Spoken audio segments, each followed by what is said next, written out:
Bismillahirrahmanirrahim. Assalamu alaikum and very warm welcome, gentlemen. I'm back after the weekend break. I do hope that all your near and dear ones are enjoying peaceful life. Well, gentlemen, in today's lecture, we are going to take up the first important poem in your syllabus. The title of the poem, as you can see, is Loveliest of Trees, the Cherry Knoll, written by A.E. Housman. Well, students, it's time to go through the text of the poem. I would read out the poem first and then I would try to explain some of the vocabulary or the terminologies being applied by the poet in the poem. So let's go through the text first. Loveliest of trees, the cherry knoll, is hung with bloom along the bough, and stands about the woodland ride, wearing white for Eastertide. Now, of my 60 years and 10, 20 will not come again, and take from 70 springs a score. It only leaves me 50 more. And since to look at things in bloom, 50 springs are little room. About the woodland I will go, to see the cherry hung with snow. Well, loveliest of trees, the cherry knoll. बड़ा obvious है कि cherry एक ख़ास मौसम में यानी मौसम बहार में सबसे खूबसूरत दरख्त होता है. Is hung with bloom. Bloom कहते हैं ब्लॉसम को, फ्लावर बर्ड्स को, फ्लावर्स को. अलॉन्ग द बो का मतलब है ब्रांचेस या टहनियाँ. सो शायर कह रहा है कि मौसम बहार में चेरी के दरख्त की शाखों पर हर तरफ फूल ही फूल होते हैं. And stands about the Woodland right. It actually grows on the path that leads to the forest. Woodland कहते हैं forest को, जंगल को, कि ये जंगल के रास्ते पर उगा हुआ है. Wearing white for Eastertide. Wearing white, you understand कि सफ़ेद कपड़े पहनना. सफ़ेद कपड़े ये एक personification है, metaphor है. कपड़े पहनते हैं, ज़ाहिर इंसान पहनते हैं, लेकिन वो personify किया गया दरख्त के लिए. White flowers for Eastertide. ईस्टरटाइड एक बिब्लिकल रेफरेंस है जो कि रिन्यूअल ऑफ लाइफ को इंडिकेट करता है, जो कि क्रिश्चियंस सेलिब्रेट करते हैं मार्च 21 मार्च या उसके बाद आने वाले पहले संडे को. Now of my 60 years and 10, this concept was discussed in lesson number 2 of the book 1 also. इसके मुताबिक क्रिश्चियन फिलॉसफी बाइबल में ये बताया गया है कि एक इंसान की तभी उम्र 70 साल की होती है. 1 score is equal to 20 and 3 scores are equal to 60 and you add 10 to it, it gives you 70. 20 will not come again. This is very important line. It means the poet was 20 years of age when he happened to write this poem. 20 will not come again. It means he has spent or used up 20 years of his life without realizing the beauty of the tree. And take from 70 springs a score. He says if you take out 20 years of his life, it only leaves me 50 more. Then the poet is left with only 50 years of his life. Last stanza, and since to look at things in bloom, 50 springs are little room. When things are most beautiful, then you cannot appreciate their beauty in 50 years. 50 years means a very little room. About the woodland I will go to see the cherry hung with snow. The poet makes a resolution in the final 2 lines of the poem that to make up for the lost time, he would visit the cherry tree every day for the rest of his life.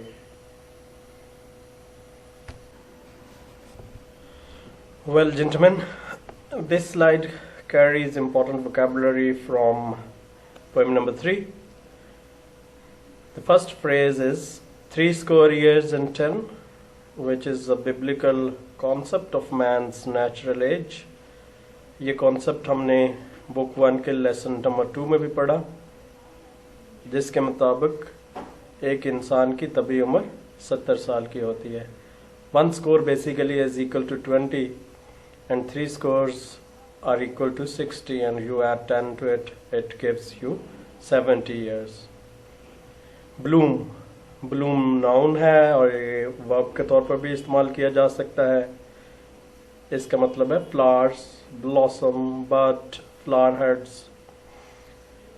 फूलों को कहते हैं. बो एक important word है. इसका मानी होते हैं branches, limbs, twigs, spur, which is a noun. टहनिया, उर्दू में हम इसे टहनिया या शाखें कहते हैं. woodland again is a noun. It means a forest or a jungle or woods or timberland. Easter, well, Easter at least आपको इसके बारे में इंफॉर्मेशन का होना ज़रूरी है, जनरल नॉलेज का होना ज़रूरी है कि ईस्टर है क्या. ईस्टर बुनियादी तौर पर ईसाई कम्युनिटी का एक मजहबी फेस्टिवल है, जो कि वो 21 मार्च या 21 मार्च के बाद आने वाले पहले संडे को सेलिब्रेट करते हैं, which actually symbolizes the renewal of life. Christians belief के मुताबिक हज़रत ईसा अलैहिस्सलाम को जब फांसी दी जा रही थी तो उनकी फांसी किसी और ने अपने सर ले ली और हज़रत ईसा अलैहिस्सलाम को इस तरह से नई ज़िंदगी मिली. तो वो इसको हम resurrection of the Jesus Christ भी कहते हैं. आई होप आप समझ गए होंगे.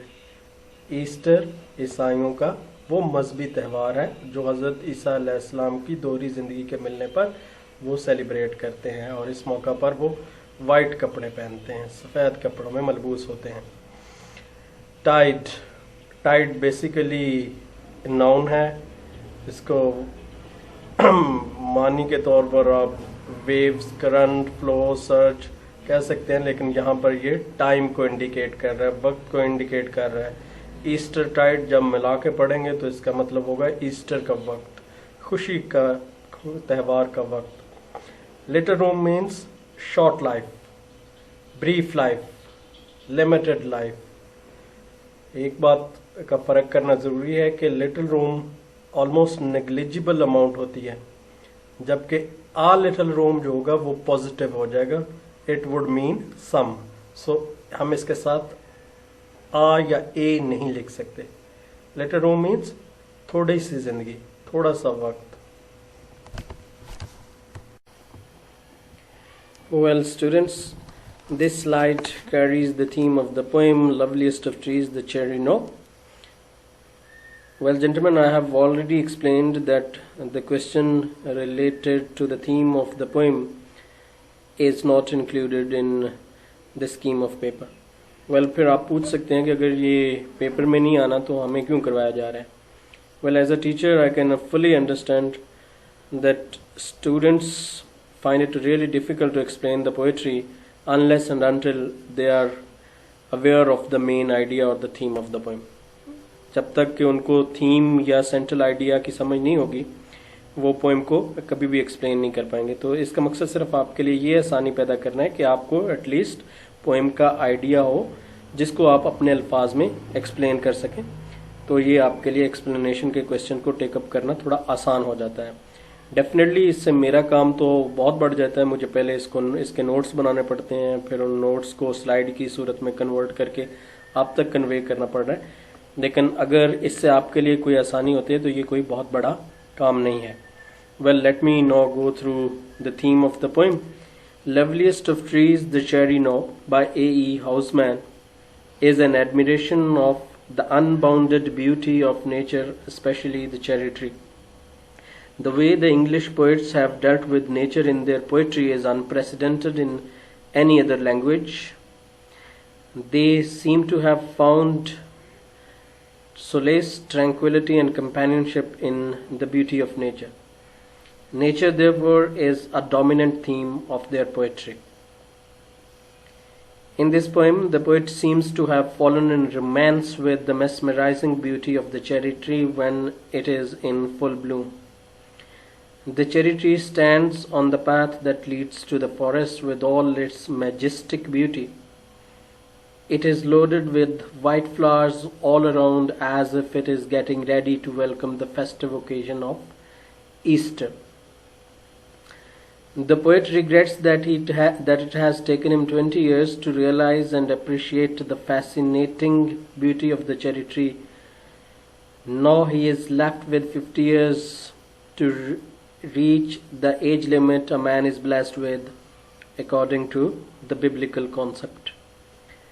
The poet makes a firm resolution to himself that he would go to the forest every day to visit the cherry tree covered with white snow for the rest of his life, so that he makes up for the time he wasted away without realizing the spellbound beauty of the cherry tree.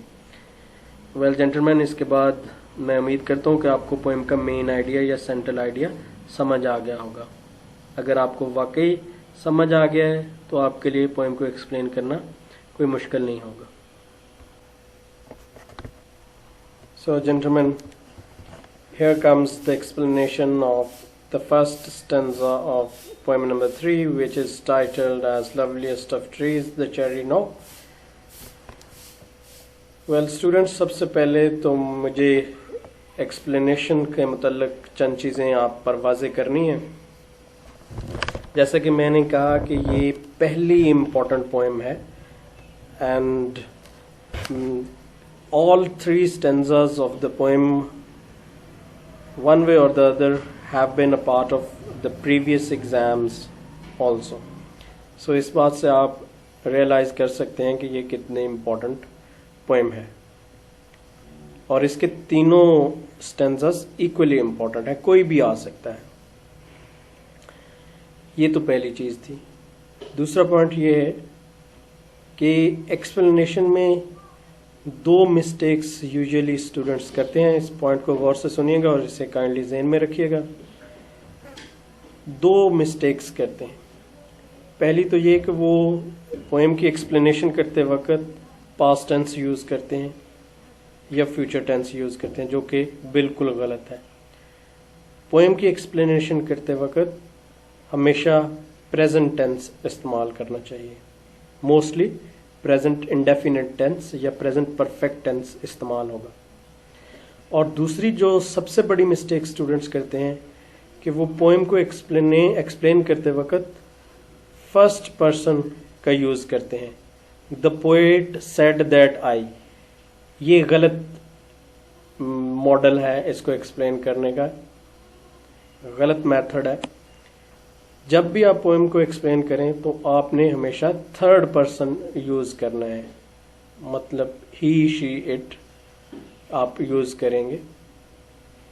आप ये कहेंगे in these lines the poet said that he has enjoyed the beauty of the cherry tree. मैं मिसाल के तौर पर आपसे ये बात कह रहा हूँ. आप ये नहीं कहेंगे the poet said that I have enjoyed the beauty of the cherry tree.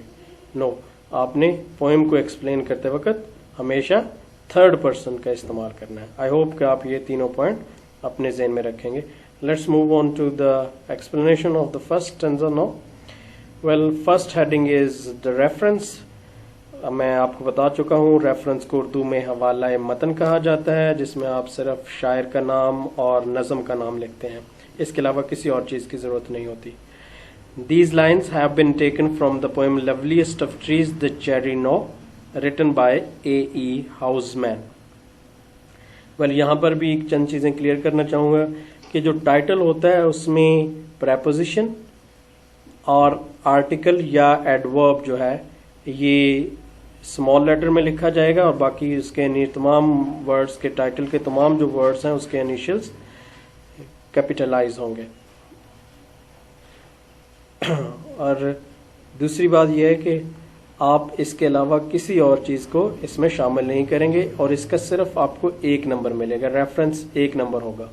अगर आपका रेफरेंस गलत हो जाता है, जब मैं कहता हूँ कि रेफरेंस गलत हो जाता है तो इससे मेरा क्या मतलब है? इससे ये मतलब है कि या तो आप पोएम का नाम गलत लिख देते हैं या पोएट का. दोनों में से कुछ भी आप गलत लिख देते हैं तो बाकी के जो 4 नंबर का क्वेश्चन होगा वो हरगिज चेक नहीं होगा, उसकी जरूरत ही नहीं पड़ेगी चेक करने के लिए। तो आप एक तरह से एग्जामिनर का काम और भी आसान कर देते हैं कि वो आपके क्वेश्चन को क्रॉस कर दे। तो इस बात को आपने जहन में बिठा लेना है कि रेफरेंस 1 नंबर का होता है, लेकिन इस 1 नंबर को लेकर ही आप बाकी 4 नंबर में से कोई नंबर ले सकते हैं। अगर आप पहला नंबर ऑब्टेन नहीं कर सकते तो बाकी 4 नंबर भी आपको हरगिज नहीं मिलेंगे। So these lines have been taken from the poem Loveliest of Trees, The Cherry No, written by A.E. Housman. Context क्या होता है? कॉन्टेक्स्ट पूरी पोएम का बैकग्राउंड होता है, उसका सेंट्रल आइडिया होता है, मेन आइडिया होता है, थीम होता है। इसमें आपने उन लाइनों को एक्सप्लेन नहीं करना होता बल्कि पूरी पोएम को सम अप करना होता है। Well, the poem is undoubtedly a remarkable expression of poets love for nature, particularly the cherry tree. The unmatched beauty of the cherry tree in spring season seems to have created a magic charm on the whole atmosphere. It has taken the poet 20 years to feel the exquisite beauty of the tree and its soothing touch. The poet regrets that now he is left with 50 years, which is too little a time to enjoy the unlimited beauty of the cherry tree. Explanation. In these lines, the poet shares his experience of coming across a cherry tree which happens to grow on the path that leads to the forest. It is loaded all over with white flowers as if it has donned white to welcome the festive occasion of Easter and be a part of all the festivity.